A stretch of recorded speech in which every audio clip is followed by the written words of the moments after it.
बराए मेहरबानी बातें शातें बंद करेंगे जी सबके सब। हमारा पहला लेक्चर कौन सा है प्लीज ये बता दीजिए। हाँ जी, निकालें अपनी फिजिक्स की नोटबुक्स।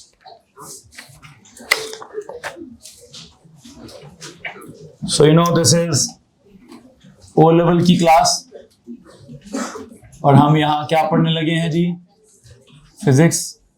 फिजिक्स में जो हमारा पहला चैप्टर है वो कौन सा है, फिजिकल क्वांटिटीज। फिजिकल क्वांटिटीज में हम लोग कहां पहुंचे हैं, डिराइव्ड क्वांटिटीज तक।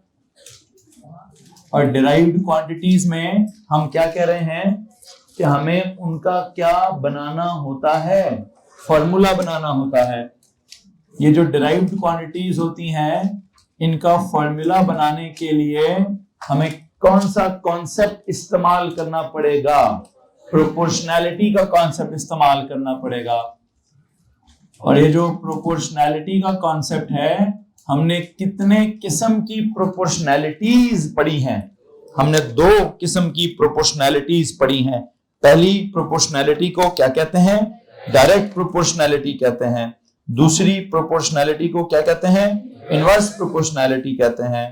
डायरेक्ट प्रोपोर्शनैलिटी का मीनिंग भी सीखा है, इनवर्स प्रोपोर्शनैलिटी का मीनिंग भी सीखा है। डायरेक्ट प्रोपोर्शनैलिटी को क्या बोलते हैं, कैसे सिंबल्स में कैसे लिखते हैं, ए फिर यूं करके प्रोपोर्शनल टू सामने बी। इनवर्स प्रोपोर्शनैलिटी को कैसे लिखते हैं, ए यूं करके प्रोपोर्शनल टू और आगे 1/b कैसे लिखते हैं जी। और अगर हम इस प्रोपोर्शनैलिटी के निशान को इक्वालिटी के निशान में कन्वर्ट करें तो क्या होता है सर, हमें इक्वल्स टू के बाद फिर क्या करते हैं, या डायरेक्ट प्रोपोर्शनैलिटी है तो a इक्वल्स टू के बी, अगर इनवर्स प्रोपोर्शनैलिटी है तो a इक्वल्स टू के ओवर b करके लिखा जाएगा। आई थिंक ये मैंने आपको प्रोपोर्शनैलिटी का आइडिया, जितना इसका मैथमेटिकल वर्जन था जो आपने मैथ्स में कभी D1 में या D2 में या कभी ना कभी पढ़ा होगा, वो मैंने सारा रिवाइज करा दिया। अब मैंने इस प्रोपोर्शनैलिटी के कॉन्सेप्ट को यूज कैसे करना है, इसके लिए आपने जरा गौर से मेरी बात को सुनना है और मेरी बात को समझना है। मैं समझता हूं कि किसी भी डिराइव्ड क्वांटिटी का फॉर्मूला निकालने के लिए हमें कॉन्सेप्ट ऑफ प्रोपोर्शनैलिटी तो इस्तेमाल करना है, वो तो मैं आपको लास्ट लेक्चर में एक्सप्लेन कर चुका हूं।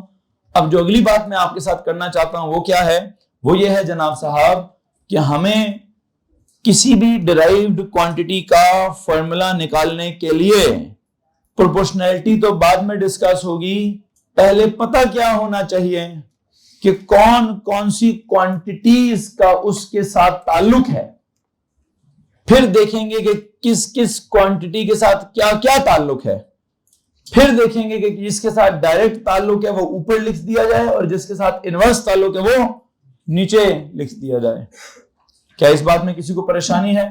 सो यू नो मैं क्या कह रहा हूं, गौर से मेरी बात सुनिए। मैं ये कह रहा हूं भाई कि अगर हमें किसी डिराइव्ड क्वांटिटी का फॉर्मूला निकालना है, कॉन्सेप्ट तो मैं प्रोपोर्शनैलिटी का इस्तेमाल करूंगा, लेकिन उससे पहले मुझे पता क्या चलना चाहिए, कम से कम ये तो पता चलना चाहिए ना कि कौन कौन सी क्वांटिटीज इन्वॉल्व्ड हैं, ये कौन कौन सी क्वांटिटीज का ताल्लुक है।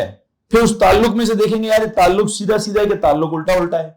ठीक है, सो यू नो आई थिंक आज के लेक्चर की जो पहली लाइन में लिखवाना चाहता हूं, कल की आखिरी लाइन क्या थी, आपने कल वो वैल्यू ऑफ द कांस्टेंट की बात की थी, तो समझिए कांस्टेंट वाली बात खत्म हो गई है।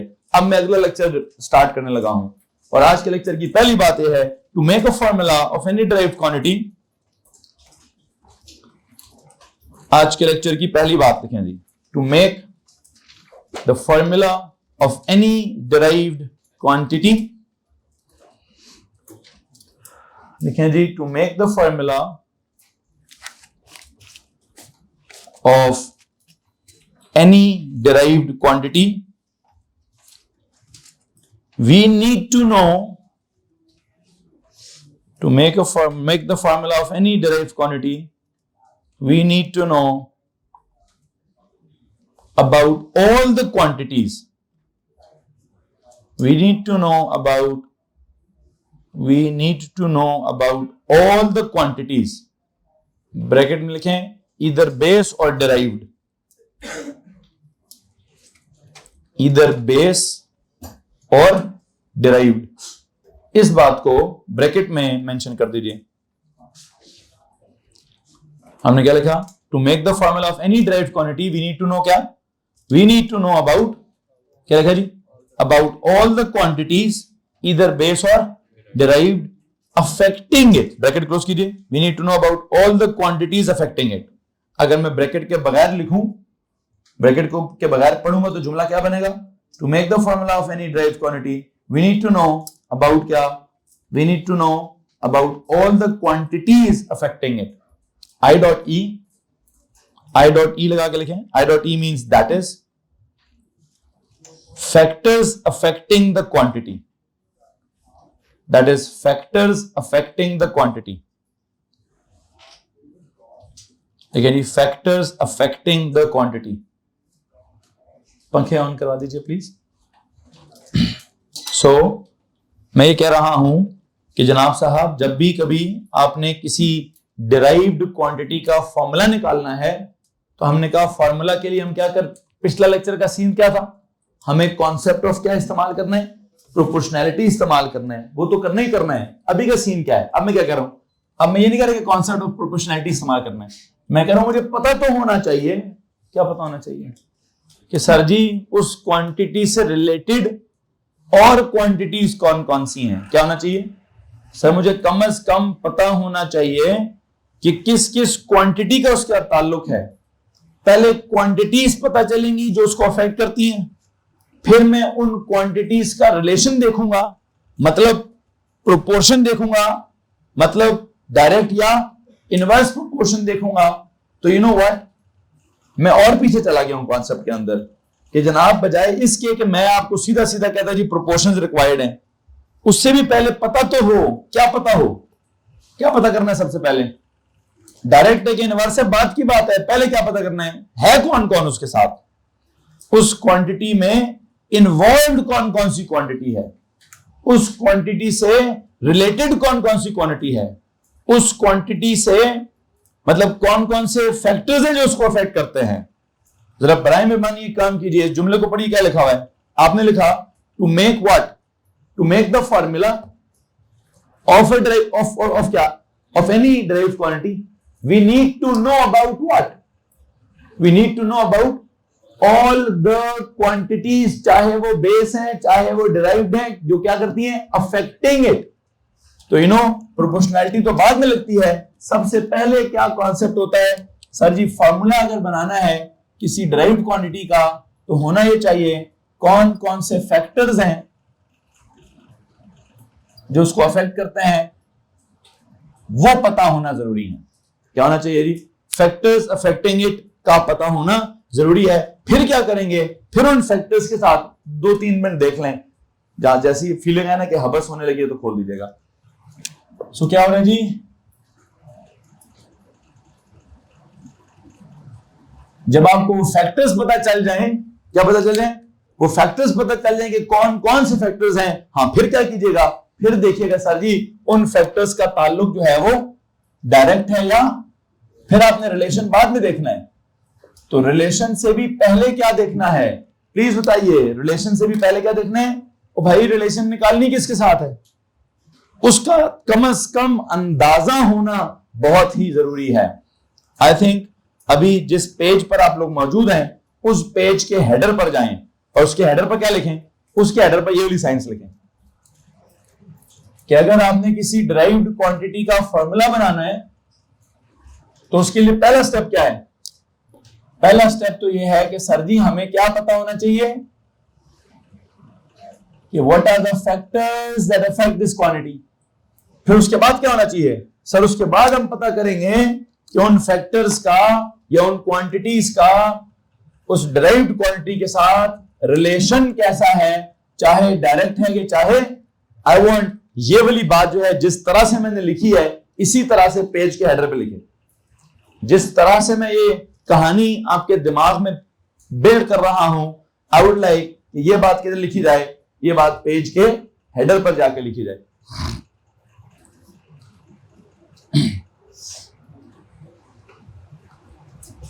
क्वांटिटीज फैक्टर्स अफेक्टिंग इट या क्वांटिटीज अफेक्टिंग इट। तो मैं ये कहना चाहता था कि भाई अगर आप क्या करें, किसी भी डिराइव्ड क्वांटिटी का अगर आप फॉर्मूला बनाना चाहते हैं तो we need to know about what, about all the quantities that are affecting the derived quantity. ठीक है, अब वो जो ऑल द क्वांटिटीज हैं which are affecting the derived quantity, हाँ वो क्वांटिटीज को हम क्या कहते हैं, factors affecting the derived quantity. अब उनको आप फैक्टर्स कहते हैं या आप उनको क्वांटिटीज कहते हैं, quantities affecting the derived quantity, एक ही बात जी। तो भाई मिसाल के तौर पर अब मैं आता हूं जी, मैं बल्कि इससे पहले कि मैं मिसालें दूं, मैं समझता हूं कि अगर मैं कहूं जी मैंने किसी एक क्वांटिटी है ए, क्या है जनाब, एक क्वांटिटी है ए, उसका फॉर्मूला बनाना है। लिखना छोड़ेंगे प्लीज, क्या बनाना है जी।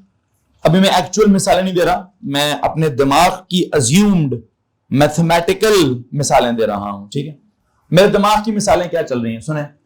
मैं कह रहा हूं जी कोई क्वांटिटी है ए, क्या है जी, मुझे उसका क्या बनाना है, फॉर्मूला। तो मुझे क्या पता होना चाहिए कि वो किन किन से उसको अफेक्ट करने वाले फैक्टर्स कौन कौन है। क्या वो कोई एक ही फैक्टर बी है जो ए को अफेक्ट करता है, क्या वो कोई सी फैक्टर भी है जो उस ए को अफेक्ट करता है, क्या कोई डी फैक्टर भी है जो उस ए फैक्टर ए को अफेक्ट करता है। तो सबसे पहले मैं क्या करूंगा, मैं चेक करूंगा कि ए को अफेक्ट करने के लिए कौन कौन मौजूद है। क्या कोई बी है या सी है या डी है या ई है या एक है या दो है या तीन है या चार। बाद में देखूंगा कि ए का बी के साथ ताल्लुक डायरेक्ट है या ए का बी के साथ ताल्लुक इनवर्स है। पहले क्या देखूंगा, ए का ताल्लुक किन किन के साथ है, ए का लेना देना किन किन के साथ है, ए किन किन से अफेक्ट होता है, ए को अफेक्ट करने वाले कौन कौन से फैक्टर्स हैं। You getting my point. तो इसलिए मुझे सबसे पहले क्या निकालना होगा, मुझे सबसे पहले फैक्टर्स अफेक्टिंग अ क्वांटिटी का क्या होना चाहिए, पता होना चाहिए। हाँ, जब पता होगा तभी काम चलेगा। ठीक है जी। सो आई वुड लाइक, ये काम करते हैं। अब सवाल लिखें, make a formula for A,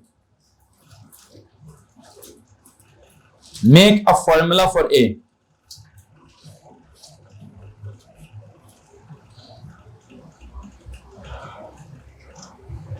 make a formula for capital A लिखना है।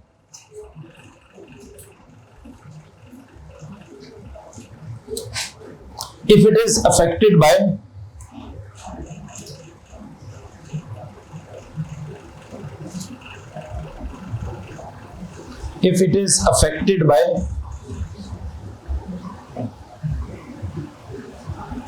B and C,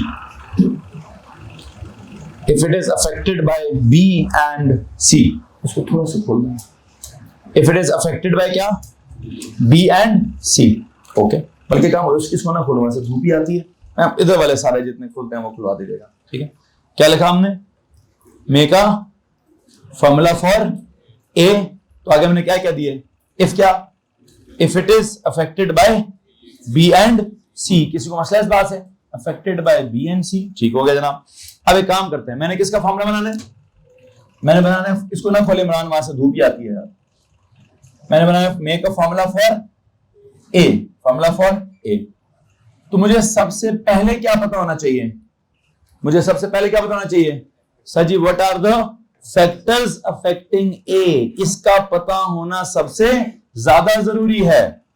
ठीक है, तो मेरा स्टेप नंबर 1 क्या होगा, मेरा स्टेप नंबर 1 क्या है, हमें फॉर्मूला फॉर ए, अभी लिखिएगा मत, आपने लिखा है सवाल लिखा हुआ है, आपने कहा राइट डाउन या make a formula for A if it is क्या, affected by B and C. तो हमारे पास इसका क्या आ गया, factors affecting A R what, क्या फैक्टर्स हैं, आर क्या, बी एंड सी। तो पहले तो मुझे ये पता चल गया, ये मेरा पहला स्टेप है, सवाल के अंदर ही पता चल गया। क्या हो गया जी, सवाल के अंदर ही उसने क्या दिया है, make a formula for A if it is affected by B and c. Okay, अब आता हूं जी उसका इफेक्ट की तरफ, उसका क्या इफेक्ट है, वो कैसे उसको अफेक्ट करता है, ठीक है। If it is affected by B and C में, I think there can be 3 different cases. क्या हो सकता है? There can be, I believe, 3 different cases. एक केस तो ये होगा कि बी भी ए के डायरेक्टली प्रोपोर्शनल हो, सी भी ए के डायरेक्टली प्रोपोर्शनल हो। This is case number 1। एक केस ये होगा कि सर बी जो है वो ए के साथ डायरेक्टली प्रोपोर्शनल हो और सी जो है वो ए के साथ इनवर्सली प्रोपोर्शनल हो। एक तीसरा केस क्या होगा, सर दोनों के दोनों क्या हो, दोनों के दोनों इनवर्सली प्रोपोर्शनल हो। अब मैं किस केस को कैरी करूंगा? मैं बारी बारी तीनों को कैरी करता हूं। एक काम करते हैं, मैं ना इसके नीचे 3 कॉलम्स बनाना चाहूंगा। कितने जनाब? इस सवाल के नीचे 3 कॉलम्स बनाए और आप लिखेंगे there are 3 different cases, there can be 3 different cases. There can be 3 different cases. नहीं ये ना लिखें, बस सीधा सीधा सवाल के नीचे जवाब लिखें। उस सवाल के अंदर ही हमने बता दिया है कि मुझे, आप सवाल में से पता है किसको अंडरलाइन करें? सवाल क्या लिखा है? Make a formula for A, please underline formula for ए। सवाल में से फॉर्मूला फॉर ए का लफ्ज अंडरलाइन करें। सवाल में जाएं और फॉर्मूला फॉर ए को अंडरलाइन कर दें। फॉर्मूला फॉर ए को अंडरलाइन कर दिए। आगे क्या था? If it is affected by B and C, तो वहां लिखे affected by B and C, बल्कि एक काम करें, underline the word B and C. B and C, B and C को अंडरलाइन करके पता क्या लिखते हैं? Factors affecting A. B and C क्या है? बी एंड सी को अंडरलाइन कर लिया आपने सवाल में, उनके नीचे लिखें दे आर, क्या है वो? Factors affecting A. They are factors affecting A. B and C को अंडरलाइन करके क्या लिखे जी? They are factors affecting A. अब एक बात याद रखिएगा, मैं कोई रियल फिजिक्स की एग्जांपल नहीं दे रहा हूं, मैं मैथमेटिक्स डेवलप कर रहा हूं आपके दिमाग के अंदर, कि मैथमेटिकल एग्जांपल्स दे रहा हूं, इनफैक्ट अलजेब्रिक एग्जांपल्स दे रहा हूं। मैं वेरिएबल्स अननोन्स इस्तेमाल, I don't know what is a, I don't know what is b, I don't know what is c, तो मैं एक कॉन्सेप्ट डेवलप कर रहा हूं। मैथमेटिक्स में इंटरेस्टेड ज्यादा हूं इस वक्त। उसके बाद मैं उसको स्पीड पे अप्लाई करूंगा, उसके बाद मैं उसको वेट पे अप्लाई करूंगा, उसके बाद मैं उसको डेंसिटी पे अप्लाई करूंगा, उसके बाद मैं उसको वोल्टेज पे अप्लाई करूंगा, उसके बाद कोई ना कोई मैं फिजिक्स की मिसाल जरूर देने की कोशिश करूंगा। लेकिन अभी मैं क्या कर रहा हूं? मैं ए बी सी जैसे टर्म्स इस्तेमाल कर रहा हूं, जिनका मतलब क्या है? जिनका मतलब ये है कि सर जी ये जो ए बी सी वाली टर्म्स हैं ये तो कोई भी क्वांटिटीज हो सकती है। तो मेरा आज सवाल ये था, make a formula for A. आप उसमें से फॉर्मूला फॉर ए को अंडरलाइन करें। If it is affected by B and C, तो बी एंड सी को अंडरलाइन करें। What are B and C? What are B and C? Sir जी B and C are the factors affecting A. तो अब ये मेरा एक कहानी आ गई कि मुझे पता तो चल गया है कि ए किन किन पर डिपेंड करता है, कौन कौन से हैं जो ए को इफेक्ट करते हैं। अब मैं सोचूंगा सर कैसे इफेक्ट करते हैं। हाँ, कैसे इफेक्ट करते हैं के लिए मैंने क्या कहा? देयर कैन बी क्या? 3 डिफरेंट केसेस। वो 3 डिफरेंट केसेस क्या है? सुने जनाब जी, आई थिंक मैं यहां पर लिख देता हूं। केस नंबर 1 क्या होगा, फिर केस नंबर 2 क्या होगा, फिर केस नंबर 3 क्या होगा।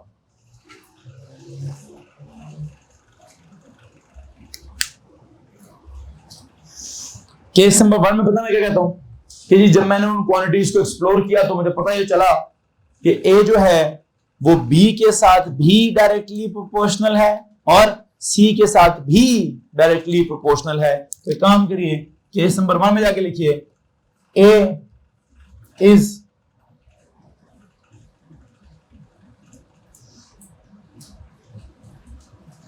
Directly proportional to both what? Both B and C. पहला सिचुएशन तो ये वाला है, A is directly proportional to both B and C. Second situation ये हो सकती है A is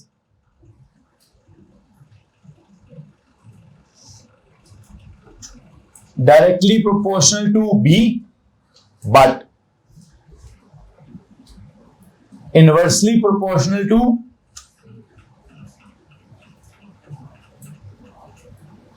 C. Third situation क्या हो सकती है? A is inversely proportional to both B and C.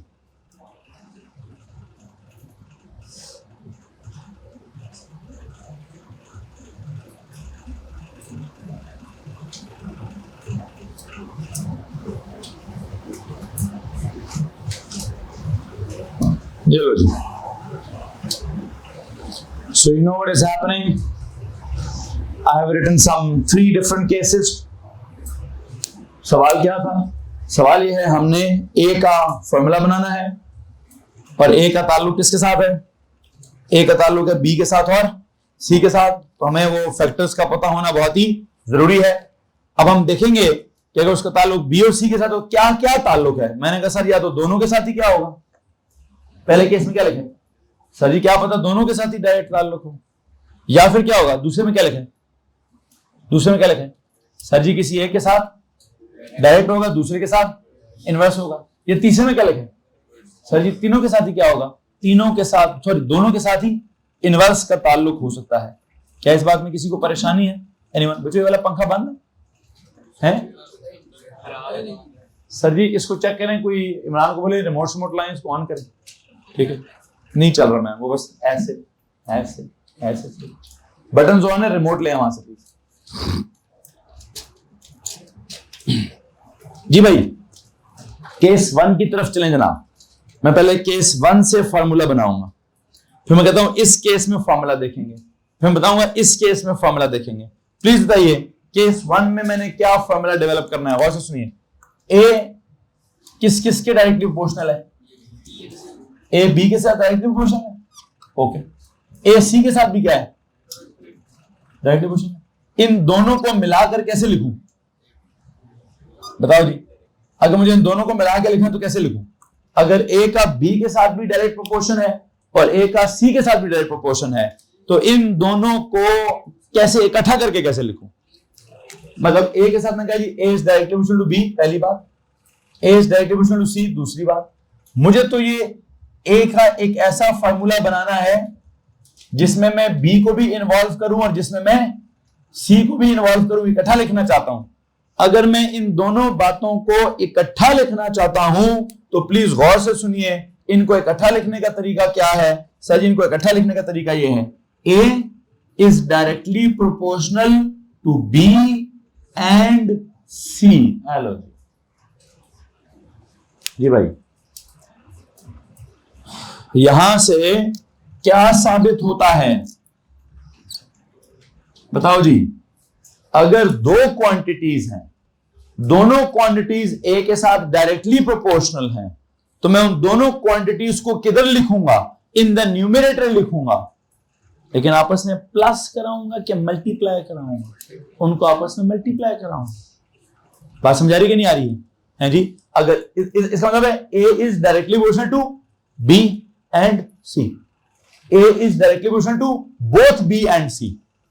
अब ये इसका मतलब ये वाला है कि जब भी कभी A is directly proportional to क्या? A is directly proportional to किधर जनाब? B and C।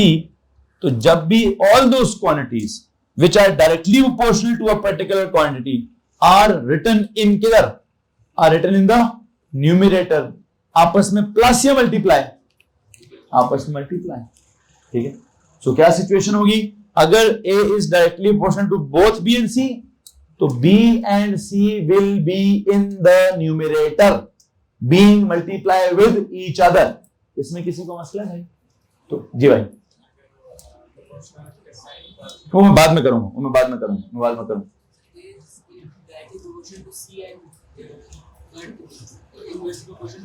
वो भी हो सकता है, लेकिन वो उसको समझाऊंगा तो खुद ही समझ आ जाएगा। अभी जो मैं ये समझा रहा हूं उसको समझो।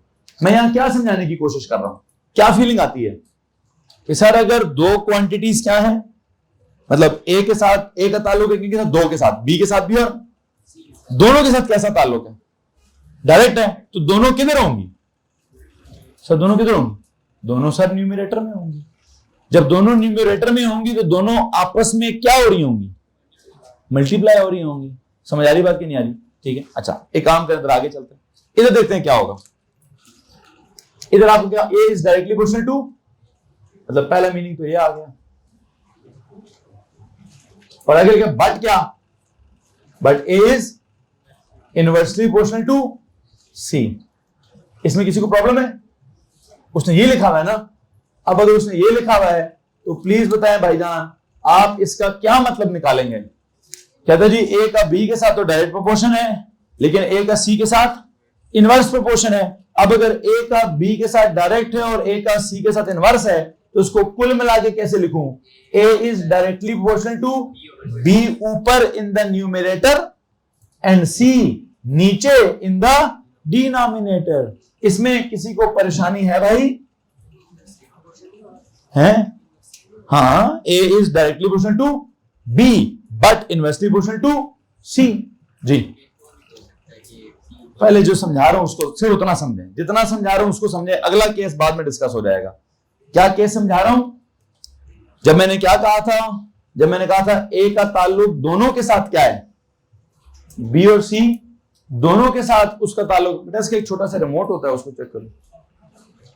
अगर ए का ताल्लुक बी और सी दोनों के साथ क्या हुआ, डायरेक्ट हुआ, तो बी और सी दोनों किधर आएंगे? किधर आएंगे सर जी? बी और सी दोनों ऊपर इन द न्यूमरेटर आएंगे। लेकिन अगर ए का ताल्लुक बी के साथ डायरेक्ट हुआ और सी के साथ इनवर्स हुआ तो क्या होगा सर जी? बी ऊपर आएगा और सी नीचे आएगा। मतलब बी और सी आपस में क्या हो जाएंगे? बी और सी यहां पर क्या हो रहे हैं? यहां बी और सी क्या हो रहे हैं? क्यों जी? दोनों डायरेक्टली प्रोपोर्शनल थे तो दोनों ऊपर आ गए। एक डायरेक्ट और दूसरा इनवर्स था तो क्या हुआ? एक ऊपर आ गया और एक नीचे आ गया। इसमें किसको मसला है भाई? एनीवन? जरा सारों की स्पीड मैक्सिमम कर देना भैया। जो मैं आपको बात समझा रहा हूं, प्लीज उस बात को फॉलो करने की कोशिश करें। और वो क्या बात चल रही है? वह बात चल रही है कि ए का बी के साथ डायरेक्ट है और सी के साथ इनवर्स है, तो क्या करें सर जी? बी को ऊपर लिखें और सी को क्या करें सर जी? सी को नीचे लिखें। तो सवाल है तो आदमी खड़ा करें। एनीवन? नहीं, आगे चलते हैं जनाब। यहां आ जाए। यहां क्या लिखा हुआ है? यहां पे लिखा है A is inversely proportional to क्या? Inversely proportional to B and also inversely proportional to क्या? सी। अच्छा, अब इसका मतलब क्या निकालना हमने?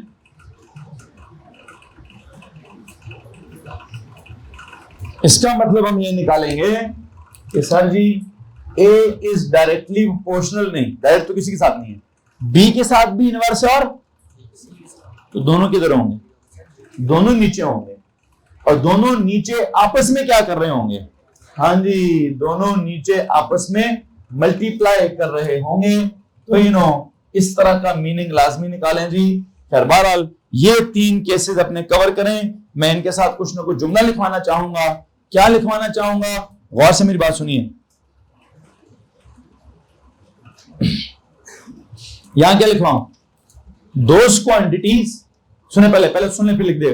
Those quantities which are directly proportional to a particular quantity are always written in the numerator multiplying with each other।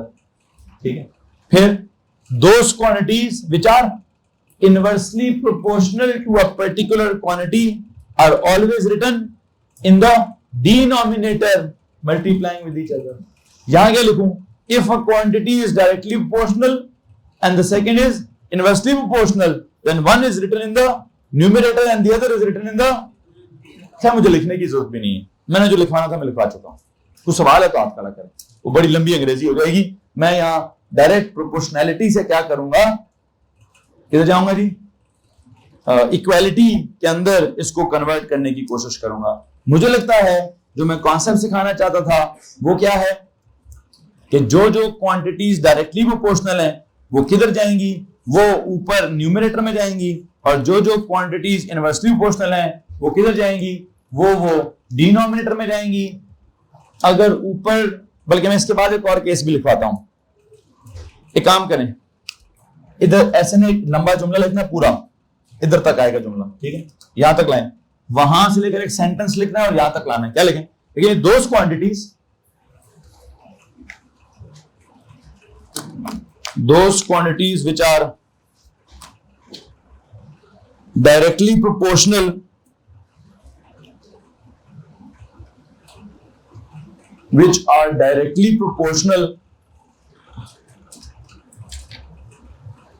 to a particular quantity those quantities which are directly proportional to a particular quantity are always written in the numerator. Are always written in the numerator. Are always written in the numerator.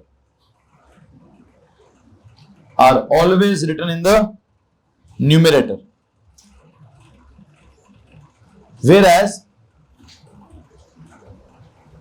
क्या जनाब? Whereas those quantities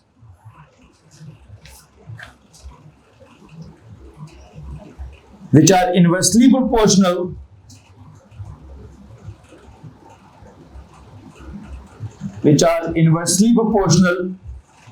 पूरा जुमला आगे लेके जाना है अब्दुल्ला, पूरा जुमला है, पूरा ऐसे आगे तक जा रहा है। तीनों कॉलम्स का एक कॉमन जुमला है, तीनों कॉलम्स का एक कॉमन जुमला है। नीचे नहीं, आगे अब्दुल्ला आगे लिखना, अभी हाँ इधर लिखना। पहले क्या लिखा है? दोज क्वांटिटीज, इधर विचार बोथ ना लिखे which are directly proportional to a particular quantity are always written in the numerator, whereas those quantities which are, आगे क्या लिखा है? which are inversely proportional are written in the denominator, are written in the denominator, are written in the denominator. अच्छा जी, यहां तक किसको मसला है भाई? Anyone know? Okay. अब मुझे बता अगला काम क्या होगा, इससे अगला काम क्या होगा? मैंने तो फार्मूला बनाना था, अभी तक क्या बना है? हाँ, वो कहते हैं सर जी प्रोपोर्शनैलिटी के साइन को क्या करें, उसको साइन को चेंज कर कर इक्वालिटी बनाएं, और इक्वालिटी बनाकर क्या होता है? इक्वालिटी बनाकर क्या होता है सर? एक कांस्टेंट आ जाता है, उस कांस्टेंट का सिंबल क्या होता है सर? ठीक हो गया जनाब। तो क्या लिखूंगा अभी, सुनने जरा यहां से अगला स्टेप क्या है जी? The next step is A equals क्या? ए इक्वल्स के इंटू क्या? बी इंटू क्या? सी।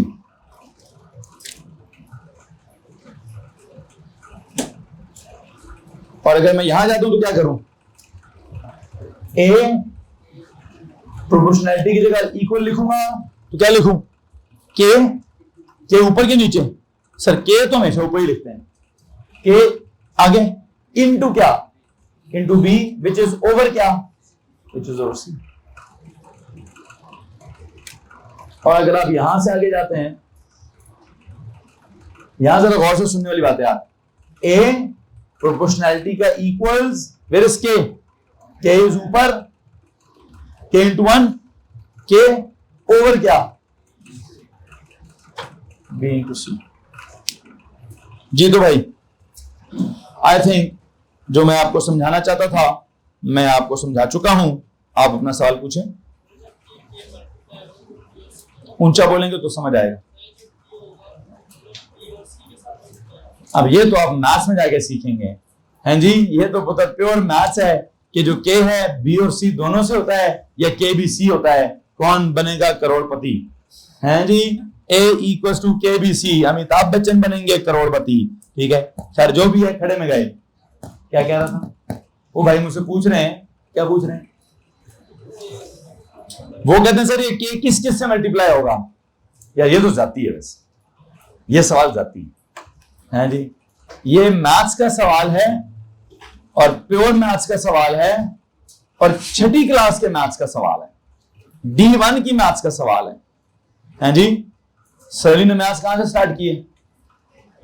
मैथ्स की क्लास में मैथ्स 0 से पढ़ रहे हैं, हाँ तो पहुंच जाएंगे कहीं ना कहीं यहां पर आप, ठीक है। वैसे तो आपको पहले से इसके बारे में पता होना चाहिए। किस किस को पता जी क्या करें? पहले तो मोड चेंज करें भाई। कौन सी मोड चल रही है? नहीं, मोड ये नहीं होती, मोड ये वाली होती है। दोबारा दबाएं, कूल मोड आई है कि नहीं आई? दोबारा दबाएं, फिर दबाएं। अच्छा ये कौन सी जी? कोई और मोड है?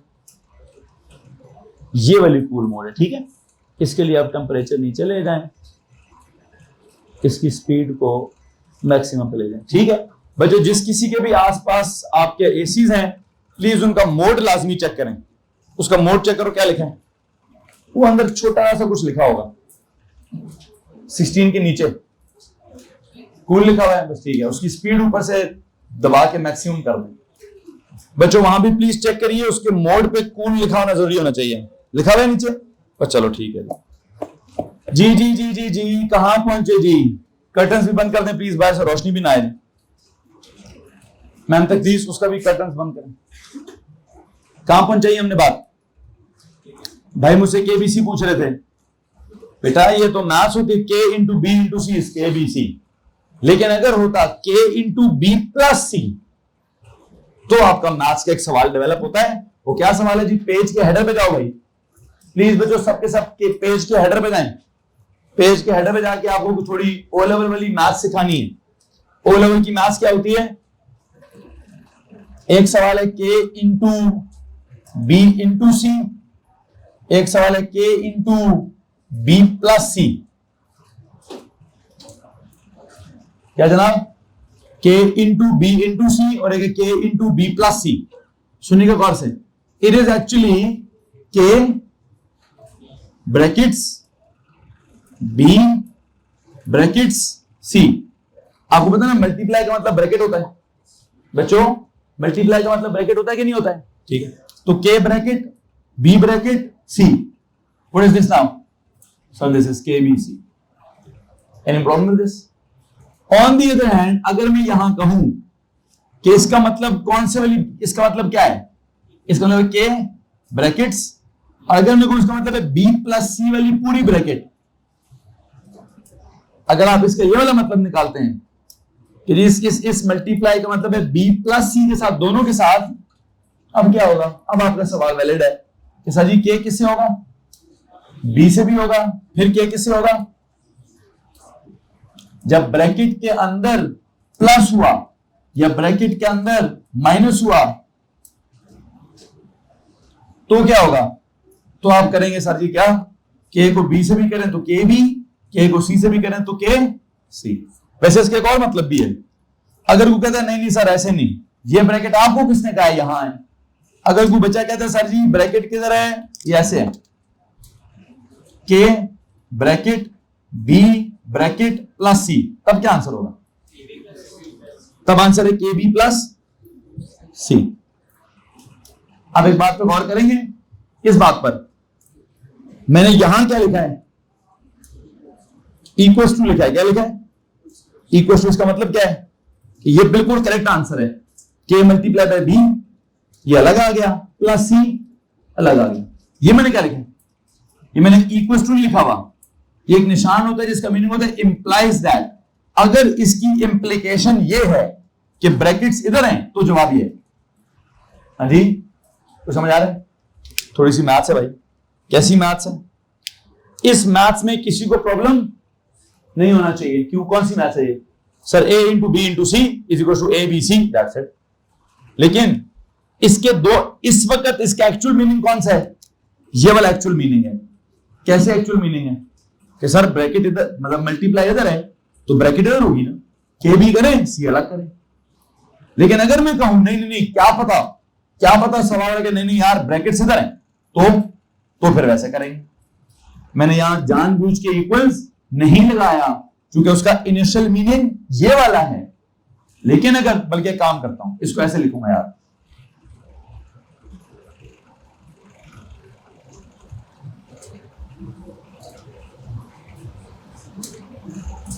कि सर इन एक्चुअल तो इसका मीनिंग क्या है? इन एक्चुअल तो इसका मीनिंग है के ब्रैकेट बी प्लस अलग से सी, तो इसका मीनिंग होना चाहिए क्या?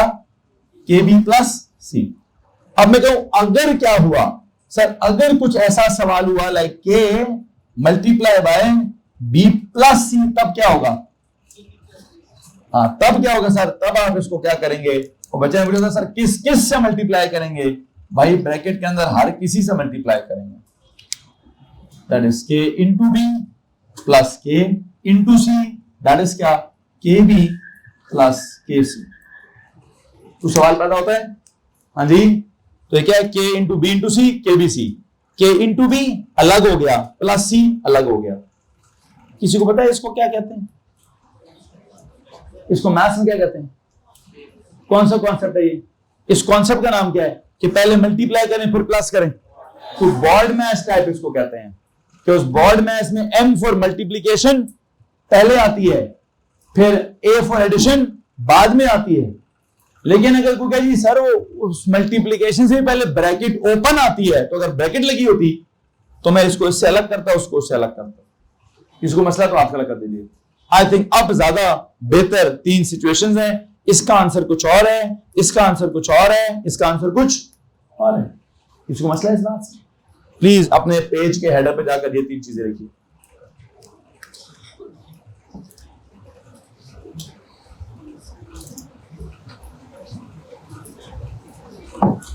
वापस आए जी।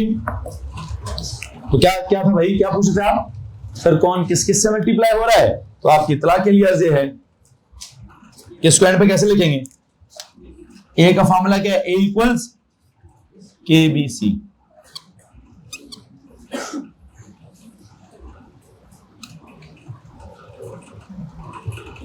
ए इक्वल्स के बी सी।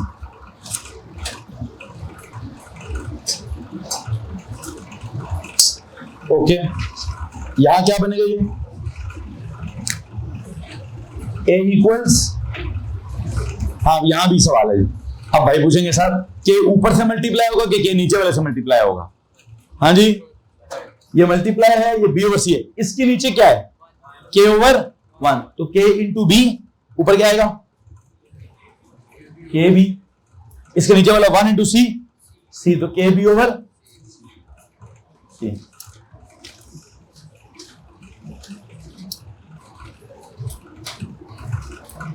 तो मसला जी। ओके, आगे चलेंगे। यहां क्या करूं? ए इक्वल्स, सर ऊपर तो के रहने दें, नीचे क्या है? बी इंटू सी एस, के ओवर बी सी।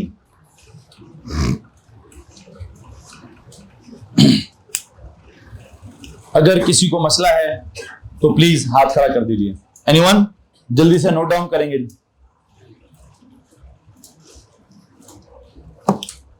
हो जाएगा? समझ आ रहा है? किसको नहीं समझ आ रहा प्लीज हाथ खड़ा कीजिए। किसको समझ नहीं आ रहा मैं क्या पढ़ा रहा हूं? होपफुली सबको समझ आ रहा है। चलो जी, ठीक हो गया। हमने क्या किया था जरा गौर से सुनिए। हमारा असल में आज का सवाल क्या था? जरा पेज के हेडर पिछले पेज पे आए। क्या सवाल था असल में? हम ये कह रहे थे कि सर जी हमने पिछले किसी लेक्चर में कहा था कि डिराइव्ड क्वांटिटीज का फॉर्मूला बनाने के लिए कॉन्सेप्ट ऑफ प्रोपोर्शनैलिटी इस्तेमाल करेंगे। तो हमने पिछले लेक्चर्स में प्रोपोर्शनैलिटी एक्सप्लेन कर दिया। आज हमने कहा कि सर जी प्रोपोर्शनैलिटी तो बाद में देखेंगे, पहले ये देखना है कि कौन कौन सी क्वांटिटीज इन्वॉल्व हैं। तो वो या तो सवाल वाले को बता देनी चाहिए, जैसे इस सवाल में उसने पहले से बता दी थी। क्या बता दिया था? क्या क्या सवाल था? Make the formula for A if क्या? If it is affected by. तो सवाल ने पहले बता दिया है कि कौन कौन से फैक्टर्स हैं अफेक्टिंग इट। तो पहले फैक्टर्स अफेक्टिंग इट पता चलेंगे, फिर उनका रिलेशन पता चलेगा। अब अगर रिलेशन उसने कहा था जी it is affected by B and C, तो मुझे क्या पता कि किस तरह से अफेक्टेड है। पहली सिचुएशन मैंने कहा जी क्या पता सवाल में आए A is directly proportional to B and C, तो आपका बी और सी दोनों किधर आ जाएंगे? ऊपर आ जाएंगे। अगर उसने कहा नहीं A is directly proportional to B but inversely proportional to C, तो बी ऊपर आएगा और सी नीचे आ जाएगा। और अगर उसने क्या कह दिया? अगर उसने कह दिया कि जनाब साहब A is inversely proportional to both B and C, तो दोनों के दोनों बी और सी ऊपर नहीं बल्कि नीचे आएंगे। तो मसला है जी, आपको सवाल पूछना चाह रहे थे बेटा, आपका नाम? हाँ समीर, सवाल पूछे। ये नहीं समझ आया? मैथ्स पढ़ोगे सब समझ आ जाएगा। ठीक है, वहां मैथ्स में इसकी पूरी डिटेल पढ़ाई जाएगी। खैर मुझे लगता है कि समझ आना चाहिए था। आपने ग्रेड 6 पढ़ी है, ग्रेड 7 पढ़ी है, D1 पढ़ी है, D2 भी पढ़ी होगी। तो पुत्र उसमें सब कुछ यही लिखा होता है। खैर बहरहाल मैं तो इतना ही पढ़ाऊंगा। मैं मैथ्स का टीचर नहीं भाई, मैं फिजिक्स का टीचर हूं। मेरे साथ आप फंसेंगे फिजिक्स के अंदर, ठीक है। मैथ्स की जो बात मैं समझाऊंगा वो आप उसको कुरेदे जाके, जब सरली आपको मैथ्स पढ़ाएं, जब अलजबरा पढ़ाएं, तो वहां लगे ना सर मुझे तो बिल्कुल समझ नहीं आया, ठीक है। मैं तो इस पे ज्यादा टाइम लगाऊंगा, ठीक है, लेकिन क्या करूं, इसी के अंदर से तो वो बात निकली है, तो थोड़ा सा और टाइम लगा लेता हूं। कोई बात नहीं। मैं कहता सर जी ये समझा दें, फिजिक्स का ताल्लुक है थोड़ा सा मैथ्स के साथ। पता क्या होता है, फिजिक्स एज अ सब्जेक्ट ना मैथ्स का भाई है, और chemistry as a subject biology की बहन है, ठीक है। तो अब बहन है कि भाई है, छोड़ें जो भी है, इसलिए मैथ्स का थोड़ा बहुत नॉलेज होना, थोड़ा नहीं अच्छा खासा नॉलेज होना। आप देख सकते हैं मैं कल परसों से डायरेक्ट प्रोपोर्शन पढ़ा रहा हूं, ये तो मैथ्स का नॉलेज नहीं है, प्योर मैथ्स का नॉलेज है। मैं इस्तेमाल किधर करूंगा, फिजिक्स के अंदर। तो मुझे बहुत ज्यादा मैथ्स चाहिए, क्या पढ़ाने के लिए, फिजिक्स पढ़ाने के लिए।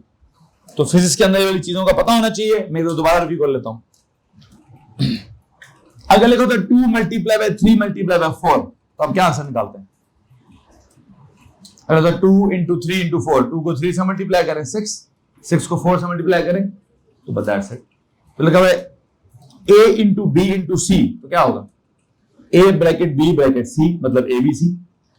इसमें कोई प्रॉब्लम है? नहीं। किधर प्रॉब्लम है? इधर है। अगर लिखा होता k इंटू बी प्लस सी, मतलब 2 मल्टीप्लाई बाय 3 प्लस 4, तो आपका बोर्ड मैथ्स क्या कहता है? सर पहले 2 और 3 को मल्टीप्लाई कर लें, क्या था आंसर 6, फिर 6 के बाद क्या कर लें, प्लस 4 कर लें। तो मैं भी यही समझा रहा हूं कि पहले के बी को मल्टीप्लाई कर लें, के बी, फिर जो आंसर आएगा प्लस सी अलग कर लें, इसमें कोई मसला। लेकिन अगर क्या लिखा आया, अगर लिखा है 2 बाहर मल्टीप्लाई बाय ब्रैकेट के अंदर 3 प्लस 4, तो क्या होगा? सर ब्रैकेट के अंदर के नंबर्स को पहले ऐड करें फिर बाय मल्टीप्लाई कर दें। ये तो तब होगा जब नंबर्स होंगे। क्या होगा? जब वो क्या होंगे, नंबर्स हुए, तो पहले मैं इन दोनों को ऐड कर लूंगा, फिर उसके आंसर को इससे मल्टीप्लाई कर लूंगा। अब ये तो वेरिएबल्स हैं, तो ऐड ही नहीं हो रहे। तो जब वो ऐड ही नहीं हो रहे, तो मुझे तो उसको क्या करना है, इसको बोलते हैं एक्सपैंड करना है। क्या बोलते हैं? तो एक्सपैंड करने का, दिस इज रूल नंबर 1। ये पहला रूल है एक्सपेंशन का। कैसे? कि के जो है मल्टीप्लाई हो रहा है किससे? पूरी ब्रैकेट से। किससे? अब पूरी ब्रैकेट में कौन कौन है? बी भी है, एंड, तो के को बी से भी मल्टीप्लाई करो, एंड के को सी से भी मल्टीप्लाई करो। इसको मैथ्स में आप क्या कहेंगे? First rule of expansion. पढ़ा है आपने एक्सपेंशन? अलजेब्रिक एक्सपेंशन जब आप पढ़ेंगे, पढ़ी है किसी ने या किसी ने आगे पढ़नी है, उसका ये पहला कोई रूल है। तो प्लीज एक काम कीजिए, यहां लिख भी दीजिए। क्या लिखूं? लेकिन rule number 1 of expansion.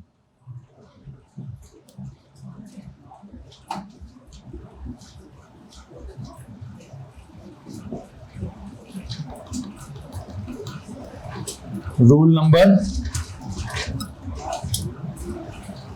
1 of algebraic expansion. और अलजेब्रिक एक्सपेंशन के और भी बड़े रूल होंगे, वो आप वो मैथ्स में जाके सीखिएगा, ठीक है। मैं यहां से आगे मजीद नहीं जाना चाहता। जी ऊंचा बोलिए। इसका नाम वो कहते हैं सर डिस्ट्रीब्यूशन। लिख दें, लिख भी सकते हैं, लेकिन हम इस तरह रूल्स के नाम नहीं पढ़ते। हमारा rule number 1, rule number 2, rule number 3, ठीक है। हमारे यहाँ इस तरह इन रूल्स के नाम नहीं रखे जाते, ठीक है। बहरहाल, लेकिन अगर आप मैट्रिक का सिस्टम देखें या अफगानिस्तान का जो मैट्रिक का निजाम है उनको देखें, वो इन रूल्स के नाम रखते हैं प्रॉपर। जैसे उस बच्चे ने मुझे कहा सर इसका एक नाम है। क्या नाम रखा आपने इस रूल का? Distribution law. क्या नाम रखा है जी? आप में से और किसी ने लॉ पढ़ा है? Distribution law? एनीवन? नहीं, हम में से किसी ने नाम नहीं सुना। क्यों नहीं सुना? हमारे ओए लेवल में इस तरह के नाम, लॉज के नाम नहीं रखे जाते। एक सेंस डेवलप की जाती है कि ऑटोमेटिक एक सेंस है सर। इस सेंस का, हाँ, इसको रूल कह सकते हैं। उसका नाम भी है, बिल्कुल है, किताबों में लिखा हुआ है, लेकिन मैट्रिक की किताबों में लिखा हुआ है या किसी और तरह की स्टैंडर्ड की किताबों में लिखा हुआ है। ओ लेवल की किताबों में नाम तो उधर भी लिखा हुआ है। ये D1 में कहीं ना कहीं डिस्ट्रीब्यूशन का लॉज लिखा हुआ है भाई, वहां लिखा हुआ है डिस्ट्रीब्यूशन लॉ, लेकिन हम एज द मतलब name of the law we are not interested in that, we are interested in understanding this concept कि सर ये क्या कॉन्सेप्ट है। अच्छा, इसके बाद एक और कहानी भी है, वो कौन सी है? इफ इट इज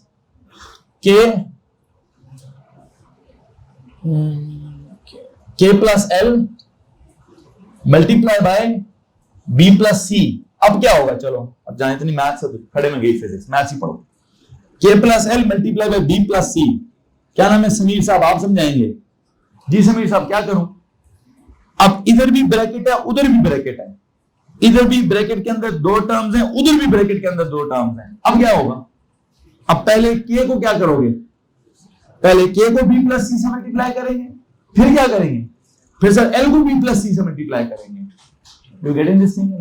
ठीक है, तो क्या होगा? क्या होगा? चलें जी आगे जरा इसमें, पहले k को मल्टीप्लाई करो भाई, क्या करूं? k इंटू बी, के बी प्लस k इंटू सी, के सी, फिर क्या करूं? फिर क्या करूं? सर जी अब जो है ना वो l को भी मल्टीप्लाई कराएं, वो कैसे होगा? सर इसको multiply l into B plus l into C, क्या होगा? Plus L B plus L into C, L C लव। समझ आ रहा है कि नहीं आ रहा भाई? अब ये नहीं कहना सर यहां से भी आगे जाए, फिर यहां से आगे क्या आएगा? a plus B into A plus B, उसका क्या होगा? वो एक आइडेंटिटी होती है a प्लस बी के होल स्क्वायर वाली, वो क्या होती है? a का square plus 2ab plus b square. जी पुत्र, आवाज नहीं आ रही, थोड़ा ऊंचा बोलो।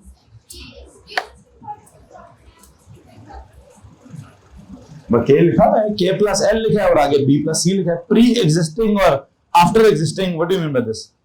मैम जरा पंखे ऑफ करें, पंखे ऑफ करें जी। नहीं नहीं नहीं नहीं, मैं तो फिजिक्स को कब से छोड़ दिया मैंने, वो तो मुझसे भाई मैथ्स पूछ रहे हैं। This not physics, this is maths. ये तो मैथ्स पूछ रहा है भाई के साथ, ये होगा तो ऐसे होगा, वो होगा, तो मैं तो फिजिक्स छोड़ ही आया हूँ।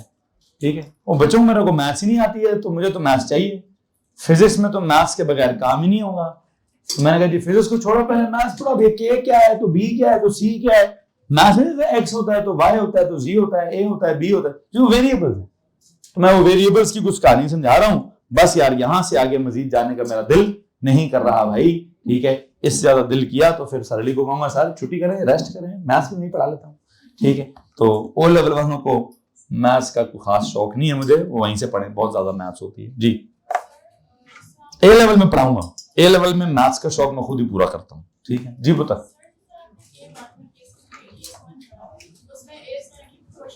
चलें शुक्र है वापस फिजिक्स पर आ गए हैं।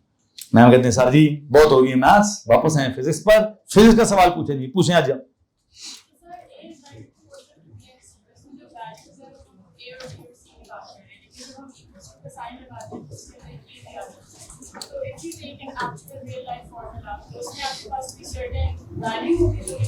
हाँ बिल्कुल बिल्कुल बिल्कुल बिल्कुल ऐसा ही होगा। बल्कि मैं इसमें यूं कर लेता हूं, मैं आपकी बात से आगे एक सवाल निकाल लेता हूं। यहां पर लिखता हूं what if the value of k is 1। एक काम करो, इसके नीचे जाओ, देखो what if the value of k is 1, ये लिखो। यहां लिखें जी, बल्कि 1 ना करें, इधर पता क्या करें, इधर करें जी 1/2। What if the value of k is 1/2। पहली एग्जांपल में जहां लिखें what if the value of k is 1/2। 1/2 क्या होता है? 0.5। अगर उसकी वैल्यू 1/2 है then the formula will become क्या? देखिए जी, देन द फॉर्मूला बिकम्स, पहले सवाल लिखें what if the value of k is 1/2। यार तू कॉलम्स में क्यों नहीं लिख रहा भाई? हैं? हाँ नहीं बेटा, सारा कुछ एक सफे में तो लिखना है, दूसरे सफे को तो लिखना है। मैं इतनी क्लासी तरीके से सीक्वेंस बना रहा हूं, तूने सारे नोट्स का बेड़ा गर्क किया हुआ है भाई। अब ये किसका फार्मूला है, ये किसका फार्मूला है, ये किसका है? फिर केस 1 के सामने जा, इधर लिख, इधर लिख what if the value of k is, what if the value of k is 1/2। लेकिन then the formula becomes, बताएं जी क्या? मैं उधर ही लिखता हूं then the formula becomes A equals क्या, बताओ जी, K की जगह क्या लिखूं? 1/2 B C. हेलो जी. So the formula is A equals half BC. है कहीं ना कहीं किसी फिजिक्स के फॉर्मूले में हाफ भी है. किसी को मालूम है कोई फिजिक्स का ऐसा फॉर्मूला जिसमें हाफ आता हो? एरिया.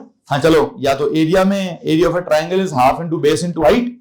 एक और भी है जी, काइनेटिक एनर्जी के फॉर्मूला में एक हाफ आता है. काइनेटिक एनर्जी को क्या, हाफ mv², वहां पे भी एक हाफ आता है. ठीक है जी. तो मैंने उन दोनों एग्जांपल्स में से कहीं ना कहीं से हाफ उठाया है कि यार वहां पे ट्राइंगल के एरिया में कहीं हाफ आता था, और काइनेटिक एनर्जी का अगर आप लोगों ने फॉर्मूला सुना है तो वहां पे भी कहीं ना कहीं क्या होता है सर जी, वहां पे भी कहीं ना कहीं हाफ का कॉन्सेप्ट आता होता है. ठीक है, आगे चलें. यहां तो मैंने हाफ की मिसाल दे दी है. यहां आ जाए, यहां लिखें what if the value of K is 1. इस मिसाल में लिखें what if the value of K is 1. What if the value of K is 1. Please columns में चलेंगे तो नोट्स आसान होंगे, कॉलम्स खराब करेंगे तो नोट्स का भी बेड़ा गर्क होगा. तो आगे भी तो कॉलम्स ही जाने थे ना, अगले पेज पे भी कॉलम्स ही बनाते हैं जी. व्हाट इफ द क्या, वैल्यू ऑफ के इज 1. अब लिखें देन द फॉर्मूला बिकम्स क्या, मैंने तो के की जगह 1 ही कर दी है, तो 1 इंटू बी क्या हो जाएगा?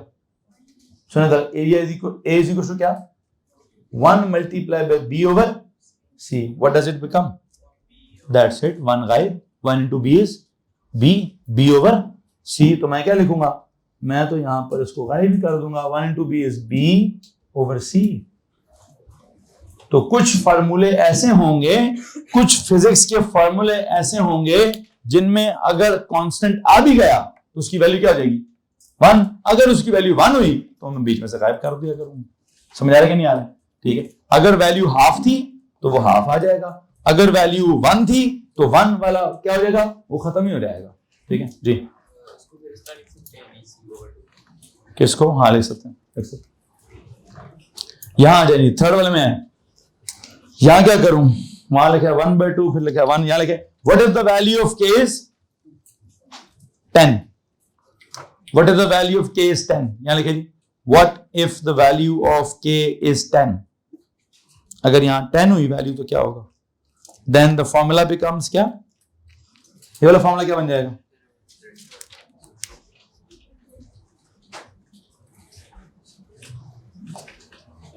then this formula will become A equals 10 over क्या, 10 over BC.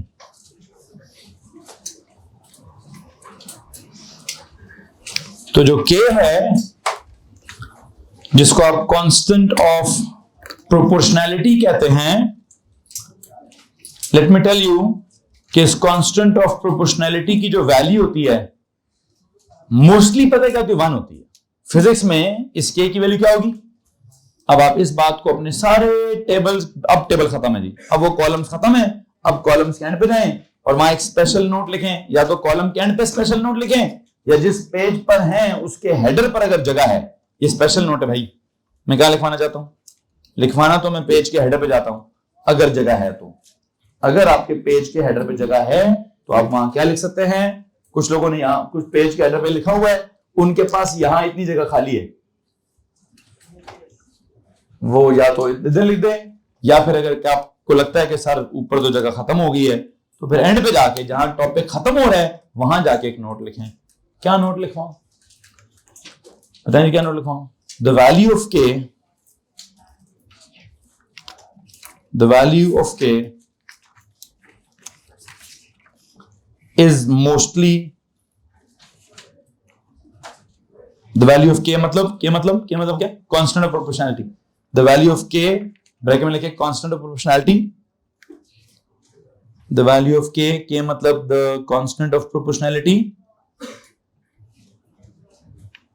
Is mostly what, is mostly 1, is mostly 1, is mostly. तो जब 1 आई थी वैल्यू तो के क्या हुआ, जहां पे के की वैल्यू 1 किधर थी, इधर थी नहीं, इधर थी, तो के क्या हो गया, गायब ही हो गया। तो अगर मैं कहूं जी मोस्टली 1 है तो के मोस्टली क्या हो जाएगा, के मोस्टली गायब ही हो जाया करेगा।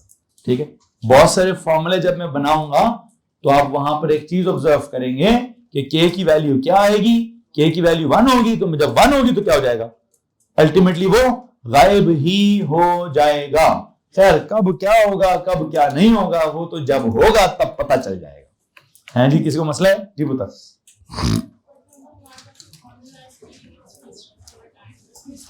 मैं कराऊंगा भी एग्जांपल, मैं जब कराऊंगा तो आप सवाल पूछेगा। ठीक है, अभी मैं उस एग्जांपल को नहीं देना चाहता, अभी मैं रियल लाइफ जो फिजिकल एग्जांपल्स हैं वो मैं इस पूरी बैकग्राउंड नॉलेज को बना चुका हूं। इस बैकग्राउंड नॉलेज के बाद हम अगली वो बात कर सकते हैं कि अगर कभी स्पीड का फॉर्मूला बनाया तो क्या होगा, अगर कभी डेंसिटी का फॉर्मूला बनाया तो क्या होगा, अगर कभी वेट का फॉर्मूला बनाया तो क्या होगा, अगर कभी प्रेशर का फॉर्मूला बनाया तो क्या होगा। ये बातें तो बाद में देखी जाएंगी। फिल वक्त मैं क्या बताना चाहता हूं, फिल वक्त बेटा जी मैं आपको ये बताना चाहता हूं, ये क्या बताना चाहता था वो ये बात थी कि सर जो पहले चैप्टर का नाम क्या, मुझे सबके सब बताएंगे पहले चैप्टर का नाम क्या है जी, फिजिकल क्वांटिटीज। फिजिकल क्वांटिटीज में कौन सी टाइप ऑफ क्वांटिटीज हम आजकल पढ़ रहे हैं, डिराइव्ड क्वांटिटीज। कौन सी वाली भाई, अच्छा डिराइव्ड क्वांटिटीज में मुझे आप ये बताएंगे कि सर जी उनका क्या बनाना जरूरी होता है, फॉर्मूला बनाना जरूरी, क्योंकि वो सेल्फ एक्सप्लेनेटरी नहीं होते। उनका फॉर्मूला बनाने के लिए सबसे पहले पता क्या होना चाहिए कि कौन कौन से फैक्टर्स हैं जो उसको अफेक्ट करते हैं। फिर उन फैक्टर्स के बारे में क्या पता होना चाहिए कि वो उस मेन क्वांटिटी के साथ डायरेक्ट प्रोपोर्शन में है या इनवर्स प्रोपोर्शन में है। फिर क्या होना चाहिए सर, जो जो डायरेक्ट प्रोपोर्शन में वो सारे किधर आ जाएंगे ऊपर, जो जो इनवर्स प्रोपोर्शन वो किधर आ जाएंगे नीचे। और जब आप प्रोपोर्शनैलिटी को इक्वालिटी में कन्वर्ट करेंगे तो क्या आ जाएगा, एक कांस्टेंट क्या आ जाएगा जिसकी वैल्यू फिजिक्स में मोस्टली क्या होगी, बात ही खत्म। This is the complete concept now. अब इस कॉन्सेप्ट को इस्तेमाल पता कब करूंगा मैं, सिर्फ कल नहीं, अगला पूरा साल इसी कॉन्सेप्ट को इस्तेमाल करूंगा। जिसको ये कॉन्सेप्ट समझ आ गया उसको सारी इक्वेशनें बनाना समझ आ जाएंगी, और जिसको ये कॉन्सेप्ट नहीं आता उसको इक्वेशंस बनाने में, फॉर्मूला डेवलप करने में पूरा साल वो स्ट्रगल करेगा। और अगर आपको कॉन्सेप्ट समझ आ गया है तो यूं समझिए फिजिक्स अब हमारे लिए बाएं हाथ का खेल होती जाएगी। क्यों, बिकॉज हम किसी भी क्वांटिटी को डिस्कस करेंगे तो सबसे पहला काम क्या होगा कि जी उसका ताल्लुक उससे रिलेटेड कौन कौन सी चीजें हैं। फिर फलानी वाली डायरेक्ट रिलेटेड है, फलानी वाली इनवर्स रिलेटेड है, तो जो डायरेक्ट रिलेटेड होगी वो किधर जाएगी ऊपर, जो इनवर्स रिलेटेड होगी किधर जाएगी नीचे। फिर प्रोपोर्शन को क्या करेंगे, इक्वल के साथ करेंगे तो क्या आएगा के, और अगर के 1 हुआ तो क्या हो जाएगा गायब, बात खत्म। ठीक है, इस बुनियाद पर, इस कॉन्सेप्ट की बुनियाद पर मैंने पूरे की पूरी फिजिक्स खड़ी करनी है। तो मेरे लिए इतना इंपॉर्टेंट कॉन्सेप्ट था कि मैंने 4 दिन लगाए इस पे। ठीक है, आज का लेक्चर भी इसी कॉन्सेप्ट पे था, कल का लेक्चर भी इसी पे था, उससे पिछला लेक्चर भी इसी पे था, और सबसे इंपॉर्टेंट कॉन्सेप्ट है। ठीक है, आपको लगता होगा सर जी पता नहीं फिजिक्स पढ़ाते पढ़ाते मैथ्स में चले गए हैं। ठीक है, मैं किसी बहुत बड़े पर्पस की वजह से फिजिक्स में से निकलकर मैथ्स में गया हूं। मैंने डायरेक्ट प्रोपोर्शन और इनवर्स प्रोपोर्शन किसी बहुत बड़े मकसद के लिए पढ़ाई है। ठीक है, और जिसने अगली क्वांटिटीज पढ़ी या सुनी हुई है उसको पता है इसकी कितनी अहमियत है। उसको पता होगा कि यार जो भी फॉर्मूला हमने कभी बनाया है, अगर किसी अच्छे टीचर ने पढ़ाया है तो वो उसने पहले ऐसे ड्राइव करके पढ़ाया होगा, और अगर किसी नॉर्मल टीचर ने पढ़ाया है तो उसने फॉर्मूला पढ़ाकर याद ही करा दिया होगा। ठीक है, खैर बहरहाल आई थिंक मैं तो हर फॉर्मूले को पहले क्या करूंगा, हर क्वांटिटी का फॉर्मूला इस कॉन्सेप्ट को इस्तेमाल करके पहले डिराइव करूंगा। क्यों, क्योंकि मैंने पढ़ाना है डिराइव्ड क्वांटिटीज। मैं उनके फॉर्मूले क्या करूंगा, डिराइव करूंगा from the base quantities using the idea of proportionality, and then proportionality को convert into equality, then equality में कन्वर्ट करके a constant will appear there, and then I will discuss कि जी किस किस सिचुएशन में उस कांस्टेंट की क्या क्या वैल्यू है। तो जो जो वैल्यू होगी उस हिसाब से लिखेंगे और बात खत्म किया करेंगे। कुछ सवाल है जनाब आपके पास, एनीवन एल्स प्लीज। मतलब फिजिकल एग्जांपल के अलावा अगर सवाल है तो हाथ खड़ा कर लीजिए। कॉन्सेप्चुअल कॉन्सेप्ट में किसी को प्रॉब्लम है? नहीं। हाँ, अब एग्जांपल्स क्या करेंगे? एग्जांपल्स पुत्र कल से इंशाल्लाह बिस्मिल्लाह करेंगे और फिर पूरा साल एग्जांपल्स ही करते रहेंगे। ठीक है जी, कल से एग्जांपल स्टार्ट करेंगे और फिर पूरा सिलेबस हमारा एग्जांपल्स के साथ ही भरा हुआ है, उसके ऊपर इंशाल्लाह हमारा कल का लेक्चर होगा। अभी क्या करना चाहिए? अभी आई थिंक हम क्या जाएंगे जी, केमिस्ट्री की तरफ जाएंगे। बराए मेहरबानी अपनी केमिस्ट्री की नोटबुक्स निकाल लीजिए। असलाम, जरा बोर्ड साफ कर दें।